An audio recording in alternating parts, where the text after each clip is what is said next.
Hi guys, welcome back to my channel MyCab. I am Meghna. So you must be thinking what is MyCab, I'll tell you. So MyCab is short of my channel's name because since my channel name is quite big and I want to use it more often, so I've made an acronym out of it, which spells like MICAB. MI stands for mission, C stands for CS, A stands for and B stands for beyond. So it is MyCab, which is short of mission, CS and beyond. Alright, so now proceeding to what I'm making this video for. So in this video, I'm going to give you 6 pro tips and 1 bonus tip that will increase your chance to clear your next attempt. Without wasting any more time, let's just start with it. Pro tip number 1, do not have backup plans. See, I have seen a lot of you who start the degree with having a backup plan. I'll tell you how. After 12, children think I'm going to do MBA after my BCom.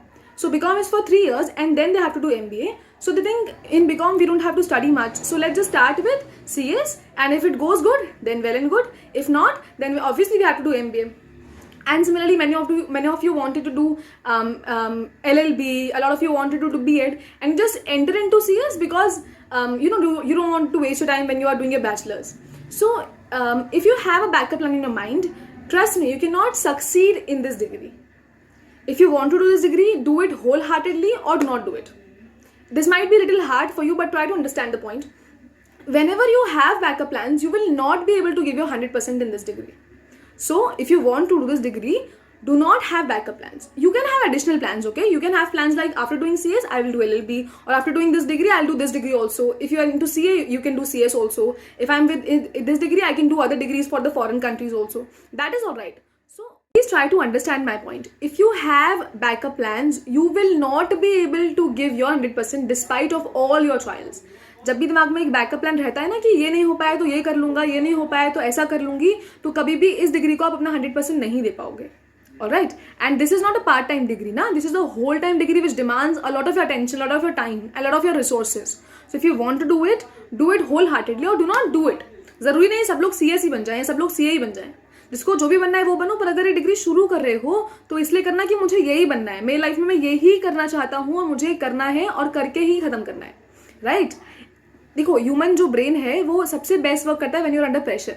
So if there is a pressure like this is a do or a situation for you, you have to do this or there will be nothing for you, then you will be able to give your 100%. मैं ये नहीं बोल रही हूँ कि ये आपका एकदम फाइनल डेस्टिनेशन है. No, this is a stepping stone of your career. Right? If you have this degree, you will have the base you want to start your career with. And when you start with a good level, you always go higher and higher and higher. So my point is, do not have backup plans. You are allowed to have a lot of additional plans. Pro tip number 2, practice solving the questions in your notebook. I'll tell you what this means is, I'll tell you my personal story. जब मैं executive में थी और मैं accounts पढ़ती थी, तो because हमारे सब्जेक्ट्स का जो करिकुलम है वो कुछ इस तरह से डिजाइंड है कि हम बहुत ज़्यादा लॉ पढ़ते हैं. राइट? अगर 9 सब्जेक्ट्स मेरे सिलेबस में है एग्जीक्यूटिव में या प्रोफेशनल में, तो उसमें से 6 to 7 क्या होते हैं? लॉ होते हैं. अब मेरी टेंडेंसी डेवलप हो जाती है, हर किसी की डेवलप हो जाती है कि हमको क्या करना है? पढ़ना है. तो बिकॉज हम इतना कुछ पढ़ रहे होते हैं, तो मैंने क्या शुरू कर दिया? मैंने अकाउंट्स भी पढ़ना शुरू कर दिया. सो what I did in my executive was, मैं अकाउंट्स की क्वेश्चंस पढ़ती थी, कंसोलिडेशन की क्वेश्चंस पढ़ती थी, उनके सोल्यूशंस भी पढ़ लेती थी. Right? So what I used to do was, मैंने क्वेश्चन पढ़ा, हाँ ये होता है, हाँ इन लोगों ने सही किया है, मैं बुक में ही एग्जाम्पल्स की ऑडिट करना शुरू कर देती थी. I am reading the question, profit ratio, हाँ इन लोगों ने किया है. Right? I am reading the question, depreciation for 6 months, हाँ लगाया है. राइट? तो मैं उन्हीं क्वेश्चंस का ऑडिट करने लग गई हूँ. And what happens because of this is, exams में कभी वो फ्लो ही नहीं बनता क्योंकि आपने क्वेश्चंस लिख कर नहीं किए. ठीक है? तो जब आप क्वेश्चंस लिख कर करते हो तो आपको पता है कि where it starts from, how to do it, what mistakes you make very often, so you adopt the strategy, not continue making them. right? तो आपको, और मुझे पता है हम सभी बहुत ज़्यादा एक्स्ट्रा इंटेलिजेंट लोग हैं और हमको लगता है कि मुझे तो क्वेश्चन करने की जरूरत नहीं है, लिखकर मैं पढ़ लेती हूँ इन क्वेश्चन के सॉल्यूशंस को.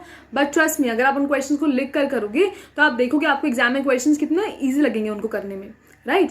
तो हैबिट डेवलप कर लो. ऐसे हम रोज लॉ पढ़ते हैं, हम रोज 20 से 50 पेज पढ़ते हैं. सो हैबिट डेवलप करो कि मैं रोज 2 से 3 क्वेश्चन करूँ इनिशियल डेज में, और जब एग्जाम करीब आ जाए तो आप कम से कम रोज 5 क्वेश्चंस लिख कर कीजिए.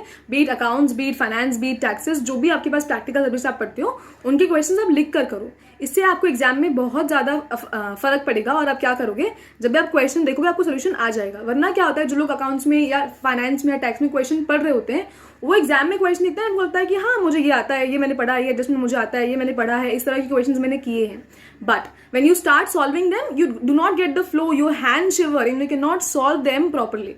So if you want to solve them properly, try to develop this habit of writing questions even if you know them. अगर आता भी है तो जब आप लिखो घर पर तो उसको ट्राई करो कि आप लिख कर प्रैक्टिस कर लो. आई एम नॉट सेइंग कि आप रिपीटेटिव नेचर की क्वेश्चंस भी लिख कर करो, बट मेरा पॉइंट ये है कि जो भी अलग तरह की क्वेश्चंस है आप कम से कम उनको सब तरह के एक एक क्वेश्चन कम से कम लिख के आप प्रैक्टिस करो, तो आपको बहुत फर्क पड़ेगा अपने क्वेश्चन में. आप जब करोगे उन क्वेश्चंस को तब आप बहुत ईजिली उनको कर पाओगे. There will be a good flow you will have to do the questions. Okay, so pro tip number 3, do not give extra priority to any subject and do not ignore any subject altogether, right? So my tip is give almost equal importance to all the subjects. See how? See, I totally agree कि जब हम professional life में जाते हैं, जब हम practice में होते हैं, ट्रेनिंग में होते हैं, जॉब में होते हैं, तो वहाँ पर हमारे सारे सब्जेक्ट जो हमने एग्जीक्यूटिव में पढ़े, फाउंडेशन में पढ़े, CSEET में या प्रोफेशनल में पढ़े, उन सबका इक्वल इंपॉर्टेंस नहीं है, राइट? मतलब हो सकता है हमको कोई चीज़ें ज़्यादा काम आए, कुछ चीज़ें किसी को कम काम में आए. जिस तरह की आप कंपनी में हो वो डिपेंड करता है, जिस तरह के क्लाइंट्स आपके हैं, जिस कंट्री में आप काम कर रहे हो, जिस सिटी में आप काम कर रहे हो, उस पर बहुत डिपेंड करते हैं सब चीज़ें. बट जब आप अपने एग्जाम्स लिखने वाले हो तो उस एग्जाम में जितने भी सब्जेक्ट्स आपको दिए गए हैं उन सबका इक्वल इंपॉर्टेंस है. सारे ही एग्जाम आपके 100 मार्क्स के होते हैं, सारे ही मार्क्स में आपको 40% लाना है क्लियर करने के लिए इंडिविजुअली, और जो एग्रीगेट है आपको हमेशा कितना चाहिए होता है, 50%. So do not give extra priority to any subject or do not ignore any subject altogether. मैं ये नहीं बोल रही हूँ कि अगर आप जितने घंटे टैक्स पढ़ते हो उतने ही घंटे लॉ पढ़ो और उतने ही घंटे ओपन बुक एग्जाम के लिए भी पढ़ो, पर मैं ये बोल रही हूँ कि थोड़ा क्रिटिकली डिटरमाइन करो कि हमको कितनी चीज़ को कितने घंटे देने हैं. बहुत सारे बच्चे ओपन बुक पढ़ना ही छोड़ देते हैं क्योंकि वो सोचते हैं कि ओपन बुक एग्जाम है. मैं एग्जाम में जाकर देखती हूँ कि बहुत सारे बुक्स जो होते हैं वो अनटच्ड, एकदम नए बुक हैं, कभी टच ही नहीं हुए, कभी खुले ही नहीं है. And if you ask the reasoning behind that तो बोलेंगे अरे ये तो ओपन बुक का एग्जाम है, हमको पढ़ने की जरूरत थोड़ी ना है इसमें. और फिर द सिनेरियो इज जब वो एग्जाम देखते हैं तो पेपर में समझ में आता है कि अच्छा ओपन बुक एग्जाम इतना इजी नहीं आता है कि कोई भी पेज खोलो और आपको आंसर मिल जाएगा. अगर आपने वो बुक में से नहीं पढ़ा है, अगर आप प्रॉपर चीजें मार्क करके नहीं आए हो, अगर आप जो केस स्टडीज हैं, जो सब्जेक्ट का कोर है उससे गो थ्रू होकर नहीं आए हो, तो आप ओपन बुक में सिर्फ पेजेस टर्न करते रहते हो और आपको आंसर्स नहीं मिलते. ट्रस्ट मी, ओपन बुक में भी बच्चे फेल होते हैं and the reason behind this is they ignore the subjects altogether. तो आपको क्या करना है, आपको ऐसा नहीं करना है कि आप ओपन बुक है तो पढ़ना ही छोड़ दो, या सब्जेक्ट्स आपको इजी लगते हैं, जैसे किसी बच्चों को लॉ इजी लगते हैं तो वो लॉ बहुत कम पढ़ते हैं, टैक्स बहुत पढ़ लेते हैं. फिर क्या होता है, टैक्स में एग्जामिनेशन होती है और लॉ में 39, 38, 35 मार्क्स होते हैं. सो मेरा पॉइंट ये है कहने का कि ऐसा मत करो कि किसी सब्जेक्ट को 90% टाइम दे रहे हो, किसी सब्जेक्ट को 10% टाइम दे रहे हो. सबको 50-50% भी मत दो, क्योंकि आपको पता है कि ओपन बुक में इतना नहीं पढ़ना पड़ता जितना आपको लॉज में या टैक्सेस में या फाइनेंस में पढ़ना है. So what you can do is एक 60-40 या 75-25 तक का प्लान बना लो. मतलब मैक्सिमम 75-25 डिवाइड करना, उससे ज्यादा या उससे कम नहीं. लेकिन ऐसा मत करना कि 90-10 कर दिया, 85-15 कर दिया, ऐसा मत करो. कि सब्जेक्ट को इतना कम टाइम मत दो, सबको इक्वल वैल्यू समझो. और अच्छा है ना जो सब्जेक्ट आपको इजी लगता है, जैसे कि ओपन बुक है, या आपको लगता है कि टैक्स मेरे लिए इजी है, या किसी को लगता है मेरे लिए कंपनी लॉ इजी है, तो वो सब्जेक्ट्स आपके लिए एक एज बन सकते हैं, आपको उसमें स्कोर दिला सकते हैं, एग्जामिनेशन दिला सकते हैं, और आपका जो ग्रुप है उसका एग्रेड बहुत अच्छा बन जाता है, राइट? सो अगर आपको लगता है कोई भी सब्जेक्ट आपके लिए ईजी है, थोड़ा सा कम पढ़ो, लेकिन ऐसा मत पढ़ो कि आप उसको पढ़ना ही छोड़ दो.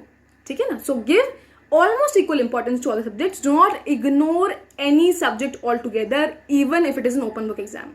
Alright, next. Very good. Alright, thank you so much for watching this video till the end. I know I promised you 6 pro tips and 1 bonus tip. तो जो next 3 pro tips हैं और एक bonus tip है, that is in the next video. तो अगर यहाँ तक आए हो तो उसको भी देखकर जाओ. You must watch that video because 1, there are 3 pro tips and 1 bonus tip which are attempt saver for you. So you must watch that to make sure you don't fail your attempt. And 2, they are very interesting and beautifully presented, so that will keep you entertained till the end. So you must watch that video. The link of that video is in the description box below. Thank you.